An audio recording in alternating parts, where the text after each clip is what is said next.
Hello everyone. किल्ला म्हटलं की आपण सर्वांना आठवतो शिवाजी महाराजांचे वेगवेगळ्या प्रकारचे किल्ले आणि त्यामध्ये दडलेला त्यांचा इतिहास। आपण सर्वांना माहिती आहे, प्रत्येक देशाचा किंवा प्रत्येक शहराचा काही ना काही इतिहास हा नक्कीच असतो आणि त्याचबरोबर तेथे ऐतिहासिक ठिकाणे सुद्धा असतातच। त्याचप्रमाणे रोमानियामध्ये सुद्धा त्यांचा एक इतिहास आहे आणि तिथे सुद्धा एक ऐतिहासिक ठिकाण आहे। चला तर मग आज आपण बघूया रोमानियामधील किल्ला कसा आहे। तुम्ही बघू शकता किल्ल्याच्या मेन गेटवरच तुम्हाला वेगवेगळ्या प्रकारचे फ्लॅग दिसत आहे। यामधील एक फ्लॅग रोमानिया कंट्रीचा आहे आणि दुसरा फ्लॅग युरोपियन युनियनचा आहे। चला तर मग आपण आता आतमध्ये जाऊन बघूया या किल्ल्याचं स्ट्रक्चर कसं आहे। तर या किल्ल्याचा शेप पेंटागोनल शेप आहे आणि तुम्ही बघू शकता किल्ला हा किती मोठ्या प्रमाणात आहे। किल्ल्याच्या आतमध्ये गेल्यास तुम्हाला इथे त्यांचे राजा महाराजांचे स्टॅच्यू सुद्धा बघायला मिळणार, तुम्ही बघू शकता।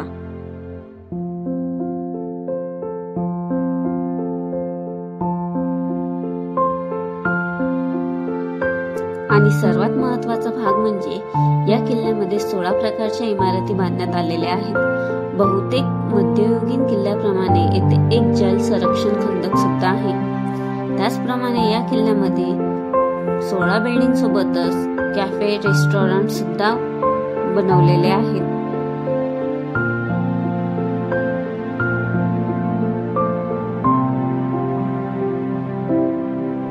16 इमारतींपैकी एक इमारत ही येथील म्युझियमची आहे। तुम्ही बघू शकता ही जी इमारत आहे ही इथे म्युझियमची इमारत आहे।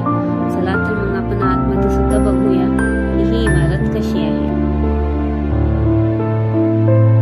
आतमध्ये जाताच तुम्हाला इथे 4 गार्ड सिक्युरिटी गार्ड दिसतील, तुम्ही बघू शकता त्यांचे स्टॅच्यू सुद्धा इथे लावलेले आहेत।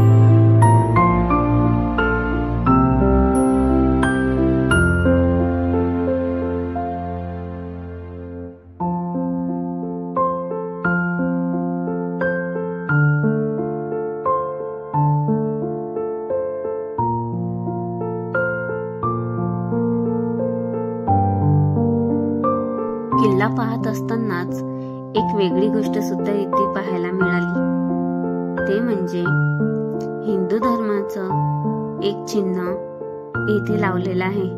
चला तर तुम्हाला ते सुद्धा दाखवते की ते कोणतं आहे।